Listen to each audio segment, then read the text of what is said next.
Bonjour et bienvenue dans cette nouvelle édition de Terre de Champagne, consacrée à l'historique et l'appellation.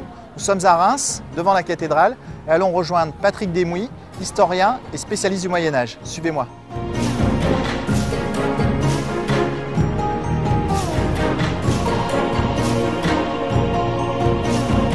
Patrick Desmouy, bonjour. Bonjour. Merci d'être avec nous pour nous parler aujourd'hui des origines des vins de Champagne. Alors nous savons que cette origine remonte à plusieurs siècles. Pouvez-vous nous dire à quelle époque cette région est-elle devenue viticole? La vigne, chez nous, est une greffe romaine. Et nous avons un témoignage sur la porte Mars à Reims qui représente dans un bas-relief la scène de la vendange, déjà au mois d'octobre. Et le premier texte faisant état de vigne, c'est le testament de Saint-Remy. Nous sommes là vers 530. Les évêques ont été les premiers viticulteurs, si je puis dire. Ils devaient veiller à ce que le vin ne manquât point à la table du Seigneur pour l'Eucharistie, mais en même temps, ils avaient un rôle social dans la cité qui leur imposait de reproduire les codes de l'élite gallo-romaine dont ils étaient issus. À côté des évêques, les moines. La règle de saint Benoît fait du vin la boisson quotidienne des religieux, et le vin est nécessaire bien sûr à l'Eucharistie et à l'accueil des autres. Alors comme vous nous l'avez expliqué, des grands domaines viticoles à l'époque étaient religieux. Quels étaient ceux de Champagne et comment fonctionnaient-ils? Ce sont des domaines que nous rencontrons par exemple à Auvillers, à Verzy, à Molesme, plus tard à Clairvaux. Bon, l'obligation du travail manuel des moines impose qu'autour de l'abbaye, il y ait tout ce qui est nécessaire pour vivre. Alors il y a la forêt, sur le haut de la montagne, il y a le coteau, il y a la plaine, et les moines d'abord ont travaillé eux-mêmes la vigne. Ensuite, ils ont de plus en plus concédé à des tenanciers au fur et à mesure que leur vignoble s'agrandissait avec des donations de parcelles, mais ils sont restés des maîtres de la vinification pour rechercher toujours la qualité nécessaire pour la célébration eucharistique, mais aussi qui permettait de vendre de bons vins afin d'améliorer évidemment les revenus de l'abbaye. Quel type de vin était-il prisé à l'époque et comment était-il élaboré? Jusqu'au XIIIe siècle, le vin le plus apprécié était le vin blanc. C'était le vin distingué qui s'opposait à un rouge plus roboratif. Et puis, on voit qu'à la fin du Moyen-Âge, le goût évolue vers des rouges. La concurrence du Bourgogne y est pour quelque chose, et c'est l'appellation de vin d'Ailly, avec un vin clairet, d'un rouge léger, qui peu à peu s'impose, et nous évoluons à la fin du Moyen-Âge, à l'époque moderne, vers un rouge, mais un rouge tranquille évidemment encore à cette époque-là. Mais alors l'assemblage était-il déjà pratiqué au Moyen-Âge et dans quel but?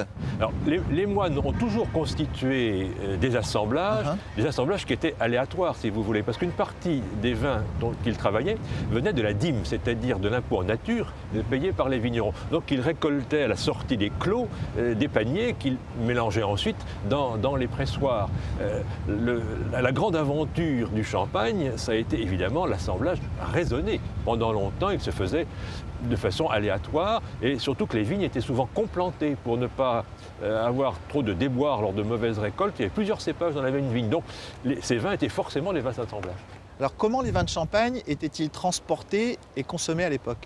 Alors les vins étaient d'abord produits surtout pour la consommation locale, autour des villes épiscopales, Reims, Châlons ou Troyes. Bon, le transport se faisait le plus possible par voie d'eau, ce qui évitait de trop maltraiter les vins. Alors, je crois que les vins de Champagne présentaient déjà à l'époque une effervescence naturelle. Combien de temps a-t-il fallu pour la maîtriser? L'effervescence naturelle, nous la rencontrons dans des textes dès le XIIIe siècle, où le vin est qualifié de messire pétard. Donc on a déjà une notion, sinon de vin effervescent, du moins de vin pétillant, mais ce qui est naturel effectivement. La fermentation s'arrête dans les celliers dès les premiers frimas du mois de novembre, reprend au printemps et va donc donner un vin perlant, peut-être pas encore très mousseux, mais cette qualité, évidemment, on ne peut pas la garder avant qu'on ne puisse l'emprisonner dans une bouteille solide avec un bouchon hermétique. C'est de là qu'est né le champagne. Alors le choix de vous interviewer aujourd'hui devant la cathédrale de Reims n'est pas anodin, bien sûr. Pouvez-vous nous expliquer le lien entre ce lieu et les vins de Champagne? On pourrait dire que la cathédrale est le fruit de la vigne et du travail des hommes. Et c'est vrai que le chapitre de la cathédrale qui gérait la fabrique était propriétaire de vignobles. Et nous voyons bien en étudiant les archives le souci qu'il avait de commercialiser le vin et d'en tirer un profit pour alimenter le budget de la construction. Ça et d'autres revenus bien évidemment. Et c'est pas étonnant que la vigne se trouve alors présente présente dans la cathédrale à différents endroits, sur les chapiteaux. Alors par ailleurs, bien sûr, la cathédrale de Reims est la cathédrale du Sacre. Et nous savons que le vin de rivière, comme on appelle le vin tranquille, est déjà servi au Moyen-Âge au Sacre du Roi. Et le vin mousseux, c'est le terme qui est employé, en 1722 pour le Sacre de Louis XV. Nous avons la première mention du service à la table du roi, au palais du Thau, lors du festin, de ce qu'on appelle le champagne, un vin de Sillery que l'on a mis en flacon. Alors si nous devions retenir deux faits historiques qui ont marqué les vins de Champagne, lesquels seraient-ils? Pour moi d'abord, la période 1660-1710 environ, qui est marquée par l'assemblage raisonné, dont Pérignon dans ce domaine a été un pionnier, et par la clarification des vins et aussi par la vinification de vins blancs à partir de raisins noirs, c'est-à-dire des vins de garde qui pouvaient s'améliorer en bouteille, alors que les premiers champagnes étaient plutôt faits avec des vins un peu verts. Et cette fois, on évolue vers la qualité, vers la plénitude. Et alors, la deuxième période, ce sont les années 1830-1840, quand scientifiquement, on arrive à maîtriser la mousse qui, pendant longtemps, était un phénomène un peu mystérieux, qui entraînait des castes d'ailleurs tout à fait considérables. Il y a avec le pharmacien François, avec Momenet, avec Pasteur, un travail sur le sucre, sur les levures. Bon, en même temps, c'est toute une industrialisation qui commence à se mettre en place et qui donne au champagne les qualités que nous connaissons maintenant. Patrick Desmouy, je vous remercie pour tous ces éclairages. Quant à vous, je vous propose de rejoindre Michel Drapier pour poursuivre cette émission sur l'historique et l'appellation des vins de Champagne.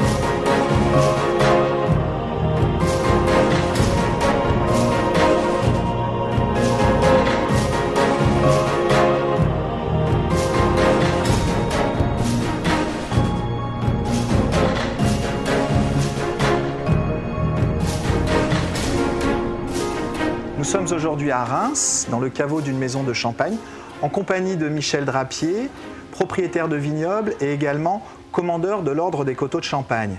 Michel, bonjour. Bonjour. Merci de nous accueillir dans le cadre de ce chapitre sur la vendange. Michel, vous êtes donc le commandeur de l'Ordre des Coteaux de Champagne. Pouvez-vous nous expliquer les origines de cet ordre? Oui, il faut remonter au XVIIe siècle, en 1656. Louis XIV est le roi le plus puissant d'Europe. Et le vin de Champagne commence à faire son apparition à la cour du roi. Et l'Ordre des Coteaux de Champagne est fondé. Et Boileau commence à en parler, plutôt en termes élogieux, à l'époque. Donc presque disparu au début du siècle dernier, l'Ordre des Coteaux renaît un petit peu de ses cendres en 1956. Pouvez-vous nous expliquer dans quelles circonstances? Alors on doit cette renaissance à François Tétinger, qui a cherché dans les archives de la région et qui a retrouvé donc les traces de cet ordre qui avait un peu disparu, effectivement, c'était un peu endormi. Et pendant la période d'après-guerre, le Champagne retrouve son lustre et devient conquérant. Et l'idée, c'est de doter de la Champagne d'une confrérie dynamique et représentative de toute la profession, du vignoble, bien entendu. C'est pour cette raison qu'on appelle l'Ordre des Coteaux de Champagne, puis des grandes maisons qui sont les conquérants des marchés d'exportation. Alors quel est le rôle de l'Ordre des Coteaux aujourd'hui? L'Ordre des Coteaux aujourd'hui rassemble tous les professionnels de la Champagne qui se réunissent régulièrement pour organiser des soirées. On va inviter tous ceux qui aiment le champagne et on va honorer au cours de ces cérémonies très dignes mais conviviales tous les ambassadeurs du vin de Champagne en France et à l'étranger. Et ces cérémonies se passent-elles donc uniquement ici, en Champagne? La tradition veut que les chapitres principaux aient lieu en Champagne, chapitre de printemps, chapitre de la fleur, chapitre des vendanges. Et depuis une dizaine d'années, on a internationalisé l'Ordre des Coteaux avec des grands chapitres à l'étranger, très loin, puisqu'il y en a à Tokyo, Hong Kong, New York et bientôt à Sao Paulo au Brésil. Et alors, comment fait-on pour devenir dignitaire de l'Ordre des Coteaux de Champagne? La plupart des dignitaires sont des professionnels, des négociants, des vignerons ou des professionnels impliqués dans la région champenoise et dans la production. Nous avons aussi quelques dignitaires qui appartiennent à la société civile, donc qui ne sont pas directement professionnels, mais qui ont prouvé leur attachement à notre vin dans la région champenoise et dans la production. Et alors, en tant que commandeur, quel est votre rôle?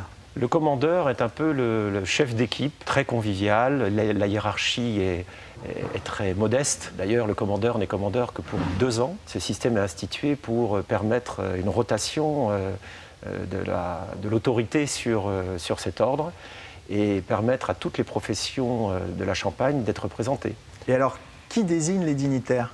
Alors, les dignitaires réunis en conseil chapitral évoquent la possibilité de nommer une nouvelle personne professionnelle du vignoble. La décision est collégiale, le commandeur bien entendu a un rôle important. On pose la question évidemment à la personne et si elle accepte, on l'élève au rang de dignitaire. Alors parlons maintenant du champagne proprement dit. Quelle est l'origine du nom Champagne? Alors ça vient du latin, le mot campagna qui veut dire plaine. Et la Champagne, c'est une vaste plaine sur des sols calcaires. Et cette province latine s'est transformée avec le temps en Champagne. Et on a choisi ce nom puisque les vins issus de cette région, uniques au monde, venaient de ce terroir. Pouvez-vous nous expliquer l'historique de ce terroir? La plaine de la Champagne est sur un sol calcaire qui date de 200 millions d'années et qui est tout à fait particulier et qui donne des vins avec une minéralité, une élégance tout à fait unique. Alors, on ne le savait pas au début. Les Champenois ont produit un vin assez léger, finalement assez banal. Et au cours des siècles, en particulier au XVIIIe siècle, le génie des Champenois, ça a été de comprendre cette faculté qu'ont nos vins à mousser, la prise de mousse dans la bouteille, et favoriser cette finesse, cette élégance, pour en faire un vin de fête, un vin digeste, et un vin qui va ravir les cours d'Europe, et puis bien au-delà aujourd'hui. Alors depuis la réforme de l'INAO en 2007, chaque appellation d'origine est régie par un cahier des charges bien précis. Est-ce que vous pouvez nous donner les grandes lignes du cahier des charges pour l'appellation Champagne? L'appellation, c'est d'abord un terroir, c'est absolument essentiel, puisqu'un raisin produit sur ce terroir est unique. Un terroir, une méthode d'élaboration, donc il y a un code qui va tout simplement de la façon dont on va cultiver la terre, dont on va tailler la vigne, la conduire, récolter, pressurer et élever les vins jusqu'au moment où on va les dégorger et les proposer aux consommateurs. Donc ces techniques sont tout à fait codifiées et chaque professionnel doit les respecter. Et tout cela est bien entendu contrôlé par de nombreux organismes. Il y en a environ 5 qui vont contrôler toutes ces étapes. Commandeur, merci. Merci à vous. Quant à vous, je vous dis à bientôt pour une nouvelle édition, toujours à la découverte du champagne.